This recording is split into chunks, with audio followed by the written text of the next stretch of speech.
Bien, hermanos, buenas noches a todos.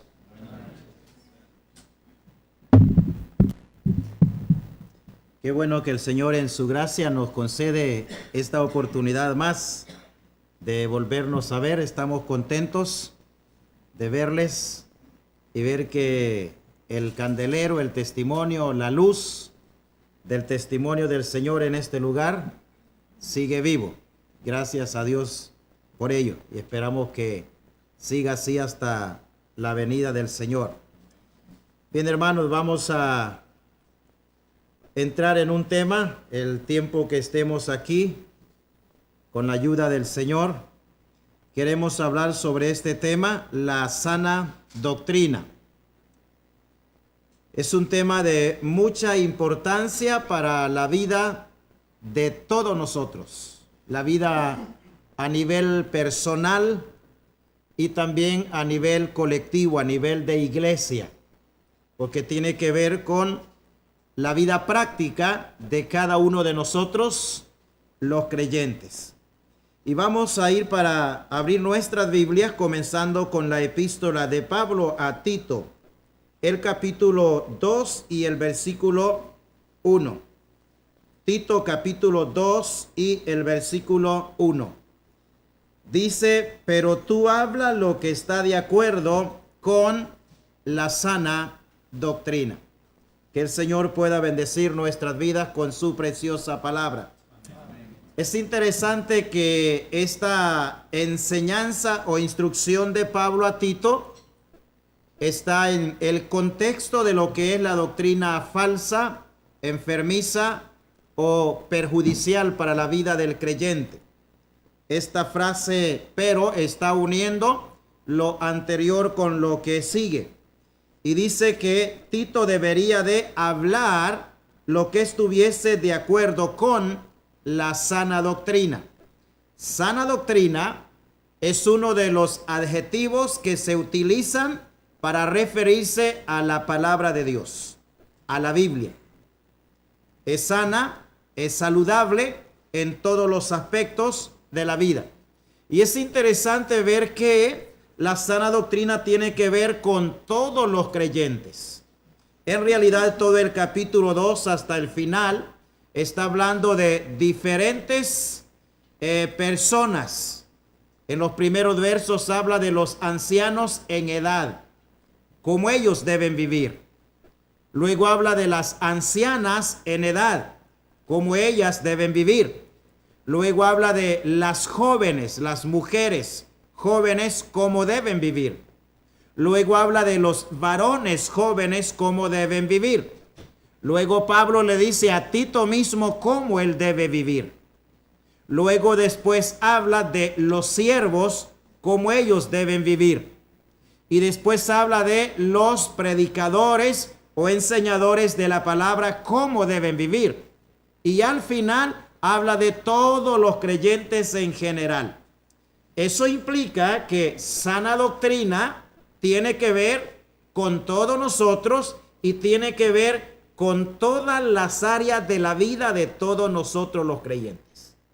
Así que no es solamente una expresión pía o santa o un nombre bonito para lucirlo en los templos que usamos o en nuestra ropa o algo por el estilo. Es mucho más que eso. Tiene que ver con una sana manera de vivir, con una forma correcta de vivir nuestra vida.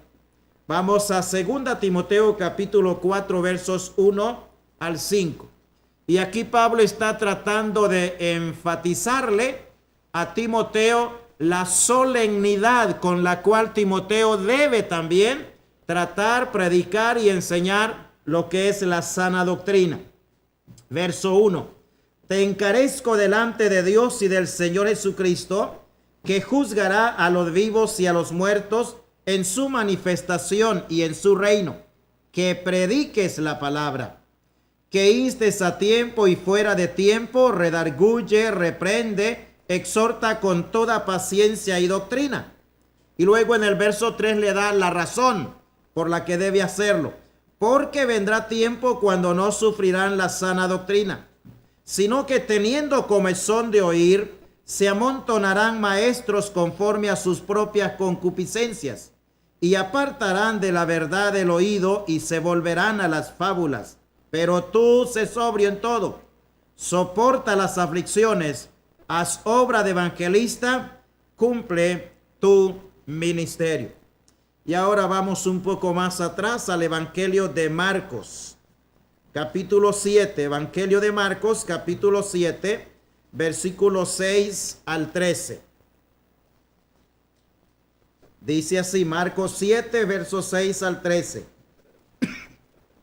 Respondiendo él, les dijo: hipócritas, bien profetizó de vosotros Isaías, como está escrito: este pueblo de labios me honra, mas su corazón está lejos de mí.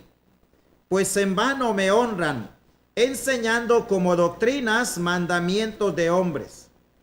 Porque dejando el mandamiento de Dios, os aferráis a las tradiciones de los hombres, los lavamientos de los jarros, de los vasos de beber, y hacéis otras muchas cosas semejantes. Les decía también: bien invalidáis el mandamiento de Dios para guardar vuestra tradición. Porque Moisés dijo: honra a tu padre y a tu madre, y el que maldiga al padre o a la madre muera irremisiblemente. Pero vosotros decís: basta que diga un hombre al padre o a la madre, es corbán, que quiere decir mi ofrenda a Dios, todo aquello con que pudiera ayudarte.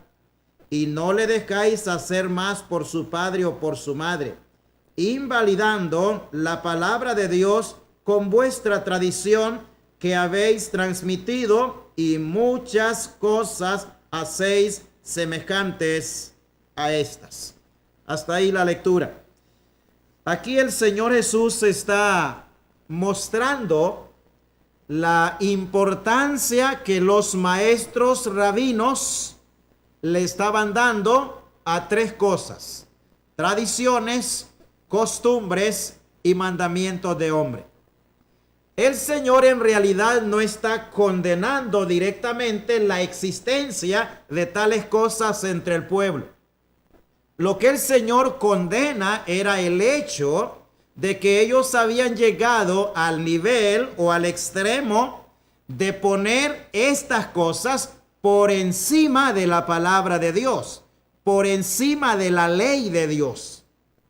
Y entonces ellos estaban más dispuestos a someterse a estas tradiciones y costumbres que a lo que la ley de Moisés estaba enseñándoles.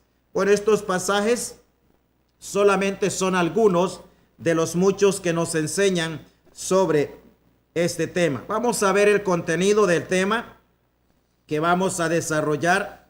Desde ya le aviso que no vamos a terminarlo porque necesitamos alrededor de 14 horas para terminar todo el tema. Y aquí pues no tenemos ese tiempo, pero si a usted le interesa todo el contenido, ya sabe cuál es el precio, ¿verdad? Precio de gratis, nos envía su correo y nosotros le entregamos el material. Si no le gusta el precio de gratis, entonces de regalado. Muy bien, vamos con el contenido del tema. Primero vamos a ver la parte que es la introducción. Luego veremos explicación de lo que es la sana doctrina. Y vamos a ver ahí que hay unos 8 adjetivos o términos o frases que se utilizan para referirse a lo que es la sana doctrina. Luego, en tercer lugar, veremos los puntos básicos de lo que es la sana doctrina. Y vamos a ver que hay 5 puntos básicos de lo que es la sana doctrina. Luego, en cuarto lugar, vamos a ver lo que son prácticas y lo que son costumbres. A veces nosotros decimos: no, hermano, nosotros solo nos dejamos guiar por la palabra de Dios y hacemos lo que la palabra de Dios dice. Con el permiso y el respeto que ustedes se merecen, no es verdad. La mayoría de nuestras iglesias tienen costumbres, tienen tradiciones y algunos mandamientos de hombres.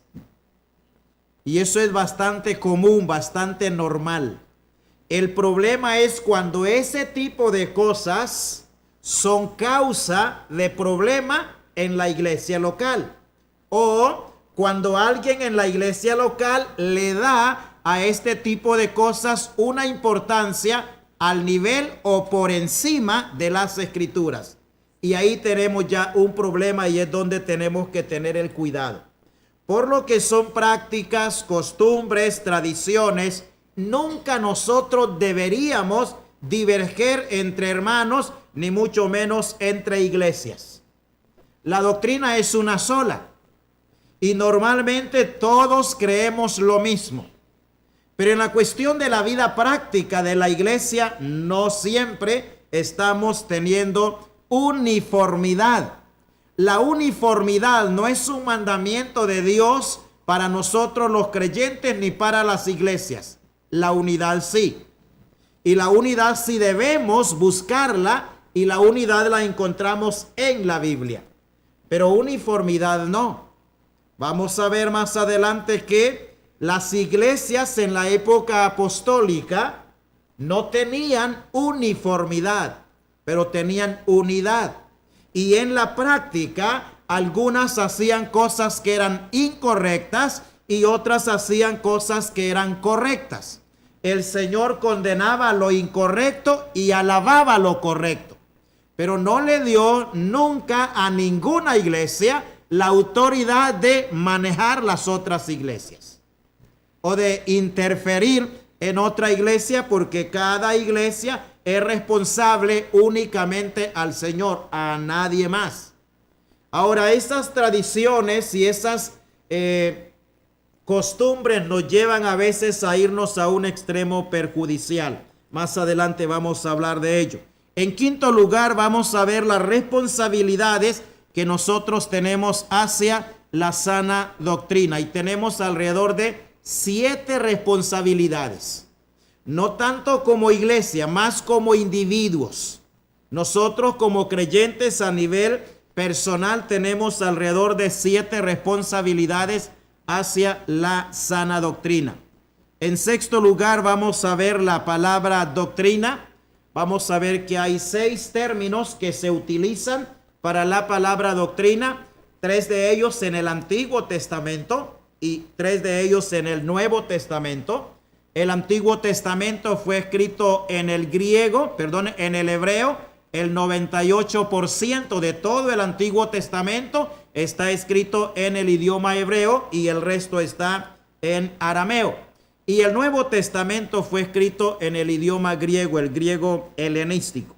Entonces lo encontramos en los 2 idiomas. En séptimo lugar vamos a ver las frases descriptivas de la sana doctrina. Hay alrededor de 9 diferentes frases que describen lo que es la sana doctrina. En octavo lugar veremos las frases descriptivas de la falsa doctrina. Y vamos a ver que hay 6 frases que describen lo que es la falsa doctrina. Porque tenemos, hermanos, falsa doctrina y tenemos doctrina verdadera, doctrina sana. Y es interesante que nosotros aprendamos a ver qué es la falsa doctrina. Eso es sencillo detectarlo. Para que usted sepa cuál o qué cosa es falso de algo que escucha, usted solo tiene que conocer bien la verdad.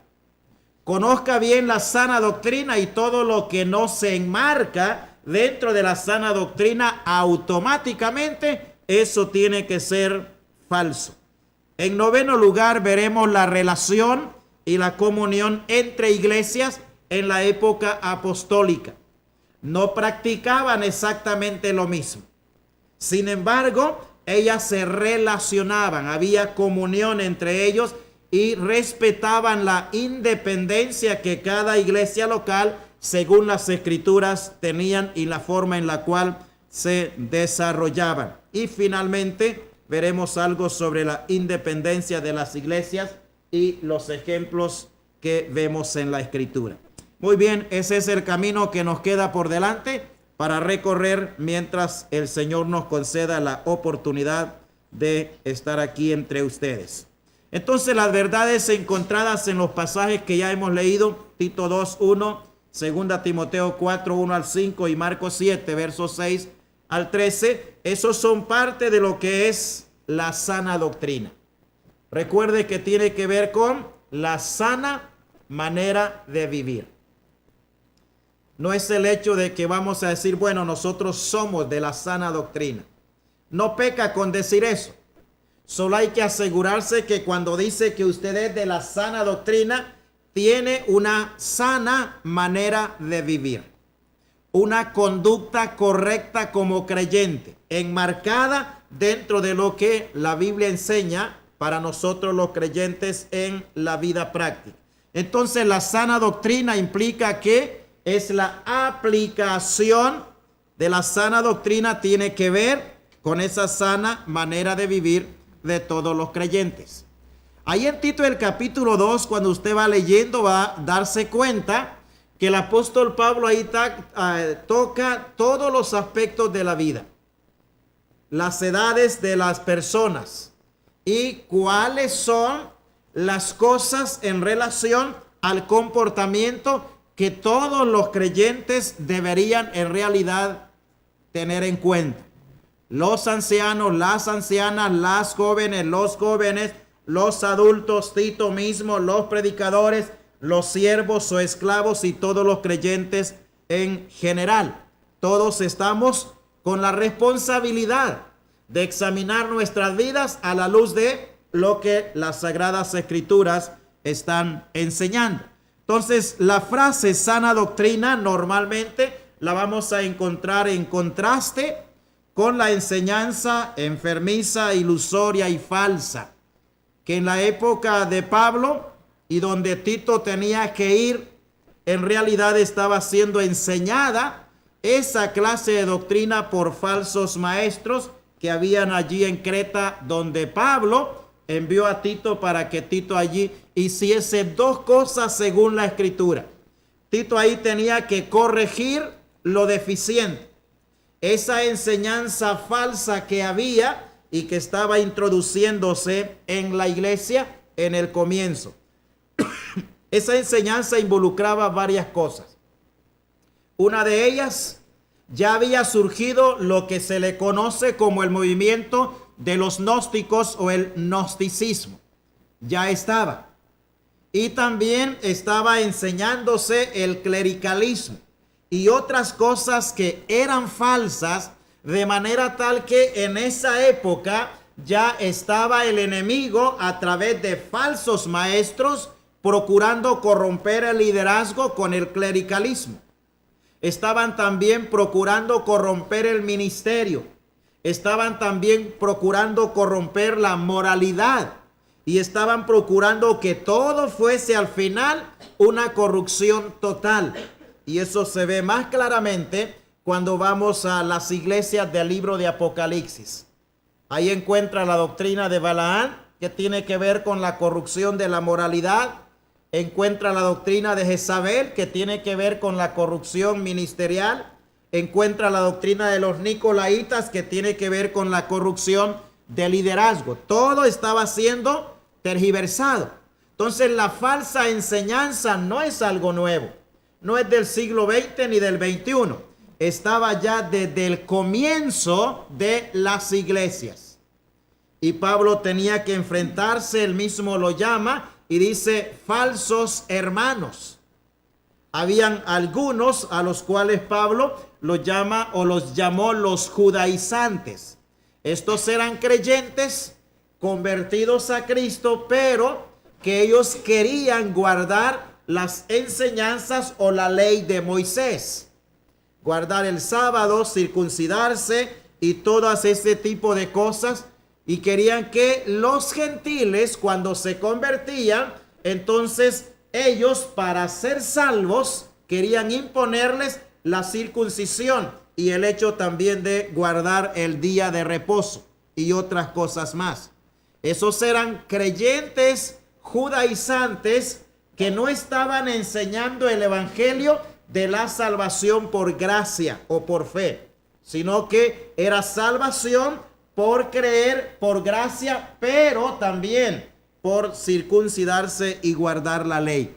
Entonces la sana doctrina está en contraste con esta doctrina enfermiza, ilusoria y falsa. Tito capítulo 1, versículo 5 y versículo 16.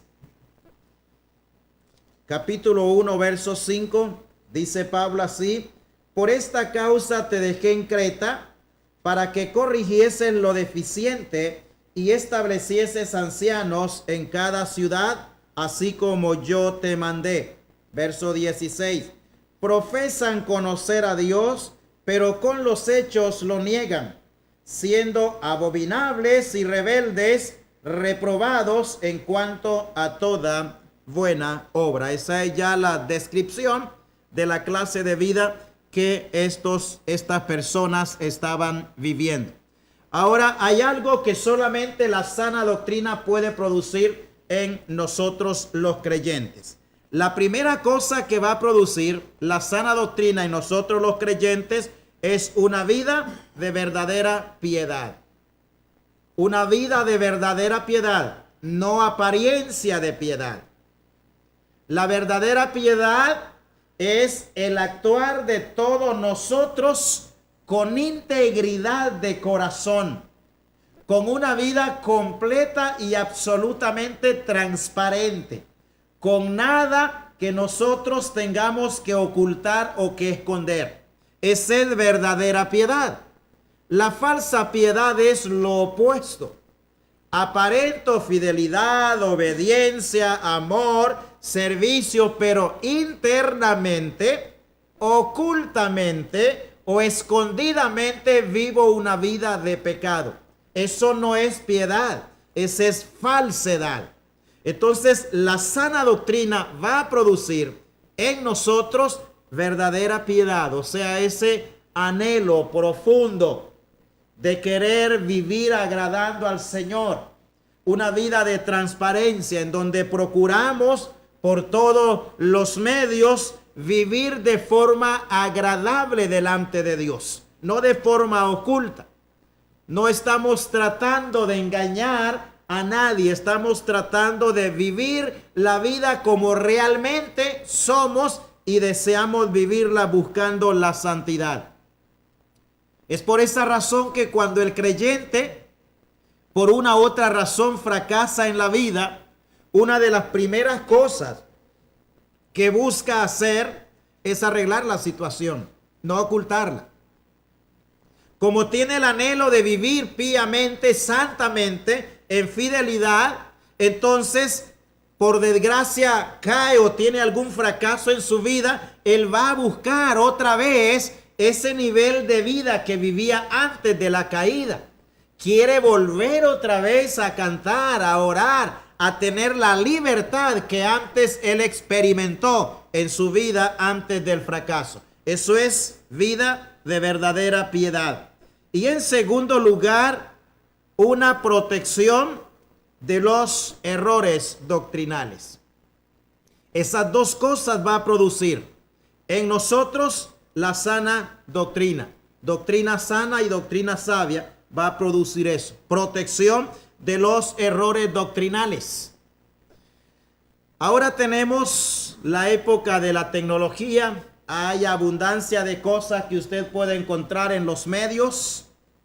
Pero es importante que usted esté seguro que conoce bien la doctrina sana, la enseñanza correcta de la palabra de Dios, la interpretación correcta de la palabra de Dios.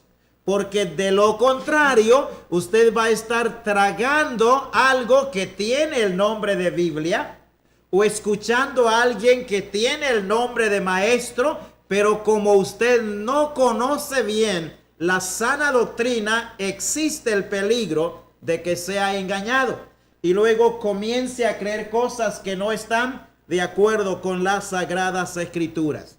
Entonces, eso va a producir la sana enseñanza, la sabia doctrina, cuando la aplicamos a nuestra vida. Pero además de eso también, la sana doctrina nos ayuda a dos cosas más. Primero, identificar a los falsos maestros. ¿cómo va a identificar usted a alguien que enseña falsa doctrina? Conociendo la doctrina. Si usted quiere saber, por ejemplo, si lo que enseñan los testigos de Jehová es falso, usted no necesita ir para estudiar sus volúmenes de doctrina. Usted necesita conocer bien este libro. Si usted conoce bien este libro, todo lo que ellos le quieran enseñar y no está de acuerdo a este libro, usted ya sabe que eso es falso. Porque ellos también andan con la Biblia debajo del brazo. Ellos también mencionan a Dios. Y ellos mencionan muchas cosas que nosotros creemos. Pero esa doctrina sana nos va a ayudar a eso. Identificar los falsos maestros. ¿Por qué? Porque la misma sana doctrina nos desenmascara a los falsos maestros. O sea, ella misma nos dice qué hacen los falsos maestros. Y es lo que tenemos allí en 2 Timoteo capítulo 4 y el verso 3 y 4. Desenmascarando allí los que enseñan o predican la falsa doctrina. Capítulo 4, versículos 3 y 4. Dice, porque vendrá tiempo cuando no sufrirán la sana doctrina. Otra traducción en lugar de sufrir dice soportar o aguantar u obedecer la sana doctrina, sino que teniendo comezón de oír, se amontonarán maestros conforme a sus propias concupiscencias. Note bien que estos que van a hacer esto son maestros. Y no son uno ni dos. Dice se amontonarán, o sea, es una gran abundancia de maestros enseñando la falsa doctrina, oponiéndose a la sana doctrina. Y dice Pablo que tendrán comezón de oír. La idea de comezón es algo que agrada al oído, que alegra al oído, que satisface al oído. Es como cuando a usted lo alaban, lo admiran, en lugar de criticarlo, condenarlo y juzgarlo. Tiene que ver con algo que al hombre en su estado natural le gusta escuchar de sí mismo. Y estos hombres hacen eso. Tienen comezón de oír. Quieren escuchar solo cosas agradables, buenas o bonitas para sí mismos. Y son maestros, dice, no conforme a las Escrituras, no conforme a la guía del Espíritu Santo, sino conforme a sus propias concupiscencias. ¿Qué van a hacer? Verso 4. Y apartarán de la verdad el oído y se volverán a las fábulas. Hay otro aspecto también en el cual es muy evidente cuando no se soporta o se aguanta o se aplica la sana doctrina. Y se da cuando a veces el creyente amerita una acción de corrección por su vida que no anda bien. Algo no está como debe estar en la vida nuestra y de repente se nos trata de ayudar. O a veces hemos fracasado en la vida. Y cuando se aplica la Escritura, porque la Escritura enseña que debemos de ser corregidos, instruidos, disciplinados cuando algo no está bien. Y a veces cuando se nos aplica la acción disciplinaria correcta y bíblica, lo que hacemos es huir, evadirla, rechazarla, rebelarnos y oponernos. No aguantamos, no soportamos la aplicación de la sana doctrina. Y es por esa razón que a veces tenemos deserciones de hermanos que fracasan en la vida cristiana y luego cuando se les quiere ayudar a través de la disciplina en la iglesia, entonces se van, no regresan. Y no es esa la manera correcta de reaccionar. Entonces nos va a ayudar primero a eso, identificar los falsos maestros, pero también a diferenciar la enseñanza bíblica de lo que son costumbres, tradiciones y prácticas de los creyentes. Las costumbres son muchas de aquellas cosas que nosotros hacemos en las iglesias que la Biblia ni las aprueba ni las condena. Y por esas cosas no debemos pelear. No debemos distanciarnos. Debemos tener la capacidad de someternos o sujetarnos para no crear un problema, para no crear un conflicto. Para ir ahondando un poco, que lo haremos después, pero una de las costumbres, por ejemplo, que a veces tenemos en algunas de nuestras iglesias es la forma de sentarnos en la reunión. Hace muchos años, ahora todavía han quedado algunas iglesias así, pero hace muchos años en donde los varones iban a un lado toditos y las mujeres iban a otro lado todas ellas. Y eso se consideraba como orden. Y se consideraba también como parte de la sana doctrina. Ninguna de las dos cosas. Porque sana doctrina es única y exclusivamente lo que está ordenado en este libro.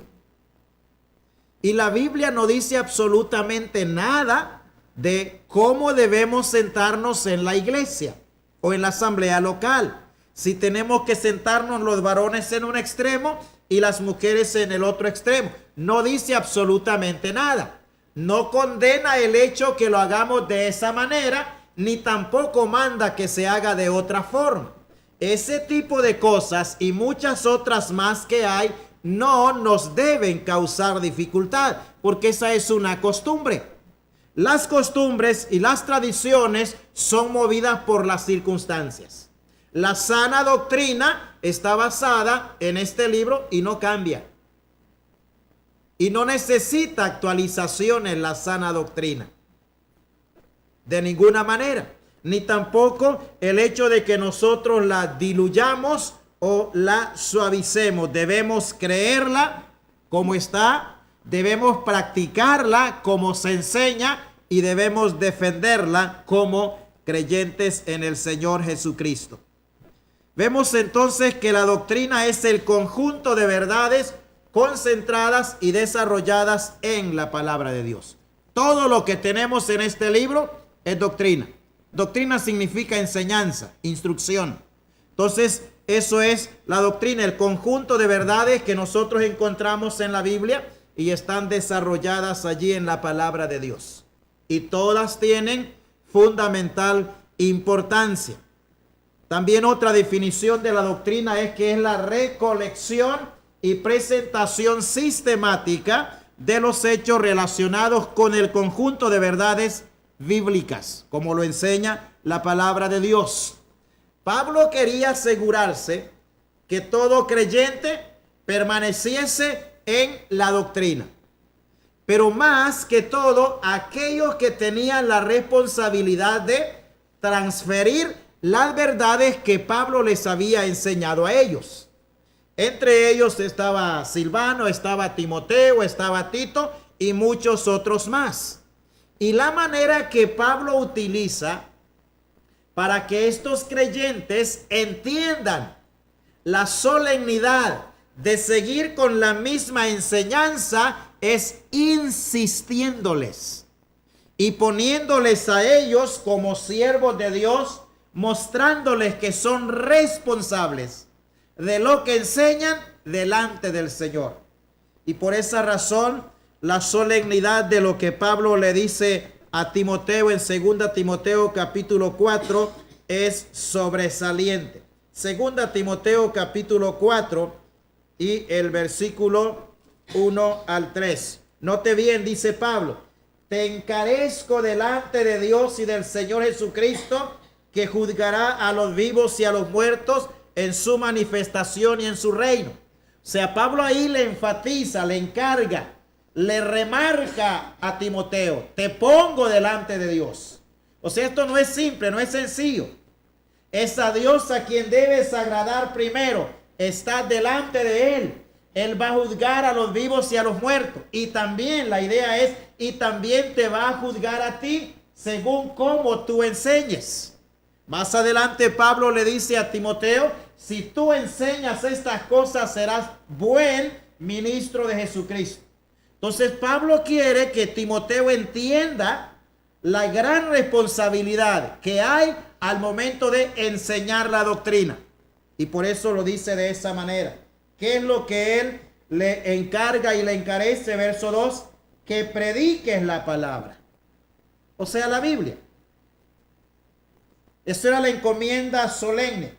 Que instes a tiempo y fuera de tiempo, redarguye, reprende, exhorta, note bien, con toda paciencia y doctrina. Es interesante que cuando Pablo le dice a Timoteo, mira Timoteo, tienes que enseñar con toda paciencia. Eso no es fácil, hermano. Porque a veces nosotros queremos que el creyente aprenda de un solo. Le digo una vez y ya. Como a veces los padres queremos que los hijos sean así. Le decimos una vez y queremos que eso baste. Y luego cuando el hijo viene con la misma pregunta, y no te lo acabo de decir, y no entendés, y no haces caso. Y ahí, porque queremos que lo aprendan de un solo. Si hay escuela en donde aprendemos suma paciencia, es en la escuela del hogar. Y si usted tiene hijos que son mis y fifi juntos, eta y ota también juntos, o son huracanes, más paciencia. En el ministerio también necesitamos lo mismo. Ser pacientes, enseñar una verdad, volverla a enseñar y con el tiempo volverla a enseñar. Y esa es la idea de Dios expresada en el libro de Deuteronomio, hablando de la familia, de la manera como los padres tenían que instruir a sus hijos. Dice, y la repetirás cuando estés en casa, cuando te levantes andando por el camino, donde andes, todo en 4 ocasiones en las cuales había que repetir. Y es interesante que esa palabra repetir es profundizar lentamente, hondo. No es una cuestión así liviana y pasajera. Entonces necesitamos paciencia para enseñar la sana doctrina. A tiempo y fuera de tiempo, con toda paciencia y doctrina. Y luego en el verso 3 da la razón. Vendrá tiempo cuando no sufrirán la sana doctrina. Igual en el capítulo 2, versículo 1 de Tito. Entonces Pablo le dice, pero tú habla lo que está de acuerdo a o con la sana doctrina.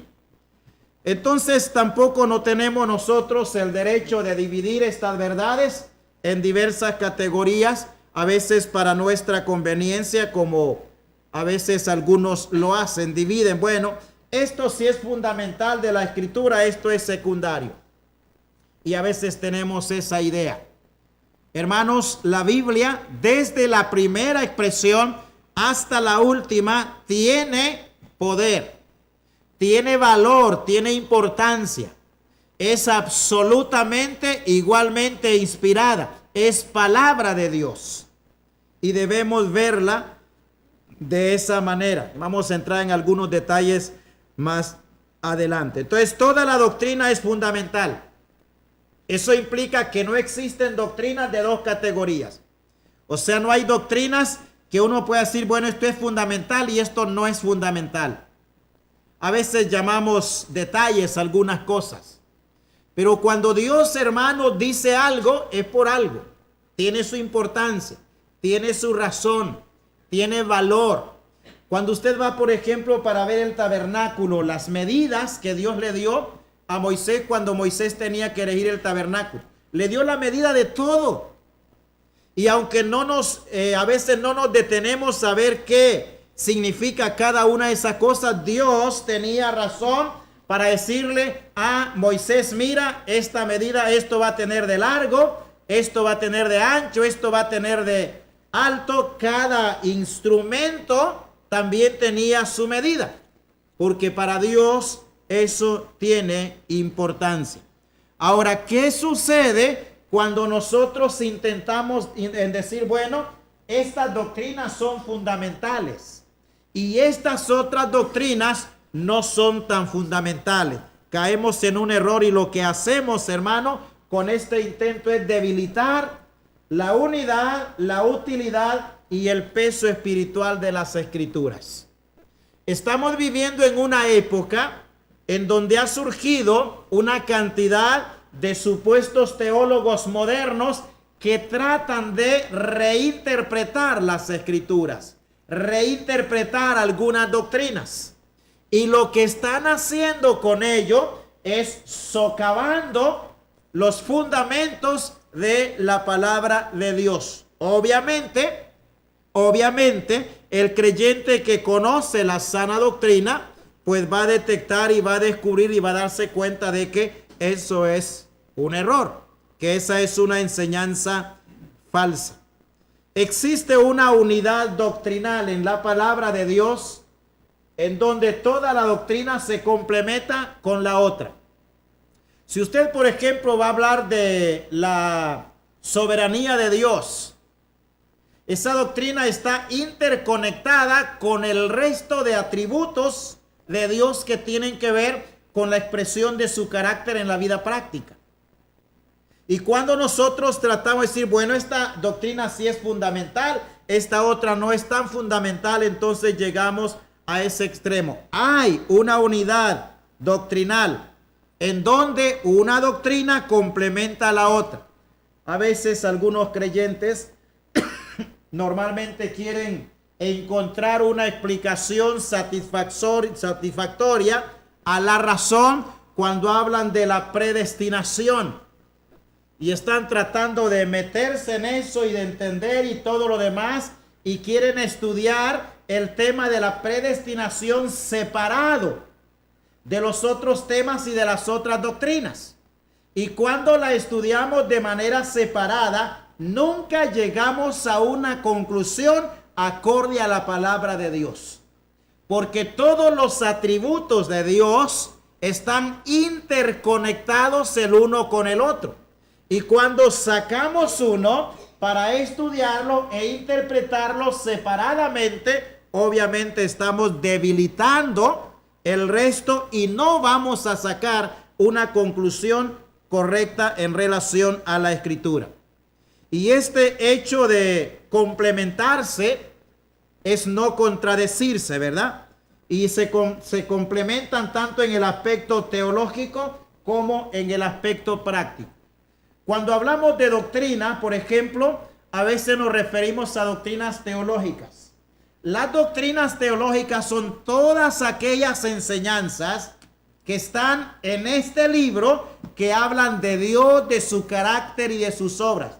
Teo es el término griego para referirse a Dios y logia es ciencia. Entonces la ciencia que estudia las cosas acerca de Dios. Todas esas son doctrinas teológicas. Pero también tenemos doctrinas en el aspecto práctico, que nos enseñan las cosas prácticas que nosotros hacemos en este mundo, en la vida personal y en la vida de la iglesia. Eso es la doctrina práctica. Entonces, toda la doctrina tiene una unidad complementaria. Una doctrina complementa a la otra. Y obviamente en la práctica, la vida de la iglesia, también en cuanto a los atributos de Dios, en cuanto al futuro, los ángeles y todo lo demás que encontramos como enseñanza. La sana doctrina, en un sentido saludable, divide. Divide, por ejemplo, entre la luz y las tinieblas. Eso lo enseña claramente la Biblia. Quién anda en la luz y quién anda en las tinieblas. Y no hay confusión entre el salvo y el no salvo. O sea, la Escritura es la que nos da seguridad. Aquellos que somos salvos y también los que no son salvos, la Biblia misma les muestra que no son salvos. Por esa razón usted y yo que creímos en Cristo decimos, no, yo soy salvo por la gracia de Dios. El que no es creyente, él sabe que no es salvo. Y eso lo muestra este libro, la sana doctrina, la enseñanza de la palabra de Dios. Divide también entre lo que es el bien y el mal, entre el cielo y el infierno, entre la vida y la muerte, entre la verdad y el error. Todo eso entonces la sana doctrina nos lo enseña. Pero a la vez, a pesar de que la sana doctrina divide, por así decir, en sentido saludable, en esos aspectos también, ella misma nos ayuda para unirnos a aquellos que nos identificamos en la práctica de la sana doctrina. Y eso es muy claro. Por ejemplo, también la doctrina verdadera llena de gozo llena de satisfacción el corazón de los que la conocen. Pero no solamente eso, sino también la obedecen. Hermano, cuando usted conoce la sana doctrina, bueno, como dicen algunos, nace en la sana doctrina, tiene sus cimientos, tiene sus fundamentos, conoce la doctrina, usted se goza. Y de repente, por alguna razón u otra, va a otro lugar, quiere quedarse ahí en otra iglesia, y usted sabe que eso no es donde usted nació, donde usted creció, eso no es lo que usted ha practicado o ha sido enseñado en ello. No solamente es el hecho de conocerla, también hay que guardarla. En el libro de Apocalipsis, la porción que tenemos ahí, capítulo 1, verso 3, capítulo 22, verso 7, hay bienaventuranza para aquel que oye y obedece. No solamente se trata de oír, para aquel que conoce y obedece o guarda la palabra de Dios. Y es entonces, hermano, cuando nosotros somos bendecidos en nuestra vida cristiana.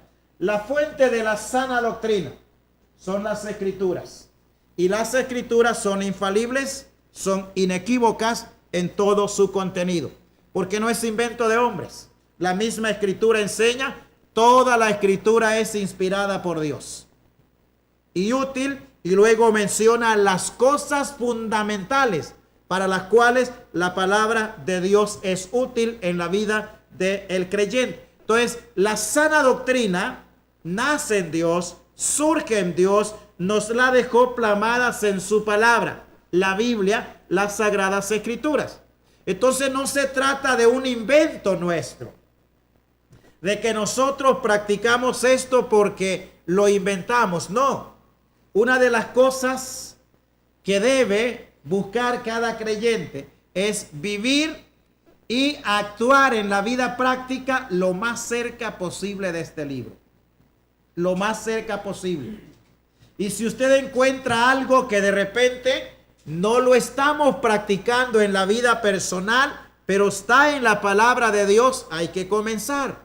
Si como iglesia descubrimos que en algún aspecto de la vida práctica de la iglesia no estamos andando bien, hay que corregirlo, pero debe haber una base en la Escritura. Hay una diversidad de prácticas o de maneras de hacer ciertas cosas en las iglesias que es imposible que pueda haber uniformidad. Pero no es imposible que haya unidad y que nos relacionemos. Eso no debe ser imposible. Eso debe ser posible, que nosotros podamos relacionarnos. Ahora, ¿qué va a producir en su vida y en mi vida la sana doctrina? Ella nos va a ayudar a alcanzar solidez. Solidez, firmeza, fortaleza en el aspecto espiritual. O sea, espiritualmente vamos a ser sólidos. Y ese era el propósito de Pablo cuando escribe a los hermanos de la iglesia de Éfeso, a fin de que no sean arrastrados como niños fluctuantes por todo viento de doctrina. Va a producir también solidez intelectual. O sea, voy a madurar conceptos en mi intelecto. También solidez doctrinal y solidez moral. Los creyentes, en los creyentes hebreos, tenían un problema. Ellos ya deberían de haber madurado, crecido.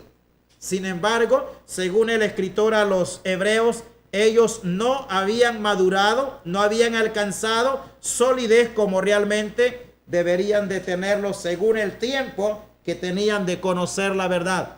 Hebreos capítulo 5, verso 11. Acerca de esto tenemos mucho que decir y difícil de explicar, por cuanto os habéis hecho tardos para oír. Porque debiendo ser ya maestros después de tanto tiempo, tenéis necesidad de que se os vuelva a enseñar cuáles son los primeros rudimentos de las palabras de Dios. Y habéis llegado a ser tales que tenéis necesidad de leche y no de alimento sólido. Y todo aquel que participa de la leche es inexperto en la palabra, en la palabra de justicia, porque es niño. Pero el alimento sólido es para los que han alcanzado madurez, para los que por el uso tienen los sentidos ejercitados en el discernimiento del bien y del mal. Y luego vamos al capítulo 4, versículo 12, que hace la palabra. Porque la palabra de Dios es viva y eficaz y más cortante que toda espada de dos filos. Penetra hasta partir el alma y el espíritu, las coyunturas y los tuétanos. Discierne los pensamientos y las intenciones del corazón. No hay nada más, otra cosa que pueda hacer como lo que hace la Biblia. Note bien hasta dónde va. Penetra profundamente el alma, el espíritu, todo el cuerpo. O sea, produce cuando le damos cabida y lugar una transformación total en todos los aspectos. Y aún hasta el área de los pensamientos. Porque es la palabra de Dios. Queremos afirmar nuestros pensamientos. Vamos a la Escritura. Ella tiene el poder para penetrar profundamente en nuestras vidas. Bien, hermanos, el tiempo ha pasado, nos quedamos aquí. Si el Señor permite, pues en la próxima reunión seguimos hasta que el Señor pues nos concede el tiempo que vamos a estar aquí. Recuerde, hemos comenzado el tema y para hallarle sabor a todo es bueno esforzarse para estar en las próximas reuniones, para que podamos entender ciertas cosas. Quizá pueden haber preguntas allí, pero en la medida que avanzamos en el tema vamos a ir procurando explicarlo mejor. Gracias y que el Señor nos bendiga.